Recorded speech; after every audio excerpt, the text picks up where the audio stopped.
আজকে পুরোপুরি নিয়ে এসেছি বস্তা বস্তা শাড়ি। আমাদের এখানে সবাই বলে ম্যানুফ্যাকচার কজন করে? আমরা এই শাড়িটা মাত্র 200 টাকা দেবো, বস্তায় 200 টাকা।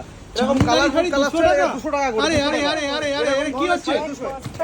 বস্তা বস্তা শাড়ি দিয়ে দেবো, একা কালারফুল আছে। এবং এটা থাকবে, এই ডিজাইনটা থাকবে 250 টাকা। সেটা বলি 200 আছে, 250 আছে, 100 আছে, 150 আছে। ম্যানুফ্যাকচার করেন, এই বস্তা এনে সাজিয়ে রেখে আমাদের বলছেন? ওটা কথা না, আমি ডাইরেক্ট দেখাবো, অন ক্যামেরায় দেখাবো। ডাইরেক্ট দেখাবে নাকি? কোথায়? চলো অন ক্যামেরায় নাকি দেখাবে বলছে দাদা।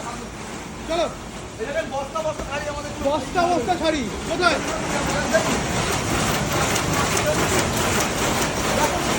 ডিজাইনটা কিভাবে তৈরি হচ্ছে আমাদের একটা শাড়ি ডিজাইন। আচ্ছা, এটা কি হাত জামদানি তৈরি হচ্ছে? এটা সব জামদানি তৈরি করছি আমি। সব জামদানি? সব জামদানি কালার পেয়ে যাবেন, যেরকম ধরনের কালার বলুন সেই ধরনের কালার আমাদের এখানে কিন্তু পেয়ে যাবেন। অ্যাভেলেবেল কালার হয়ে যাবে আমাদের এখানে। আচ্ছা, একটা শাড়ি তৈরি হচ্ছে মোটামুটি কতক্ষণ লাগে? আমাদের এটা মোটামুটি 1 ঘন্টা 40 মিনিট করে লাগে। দুটো 1 ঘন্টা 40 মিনিট করে।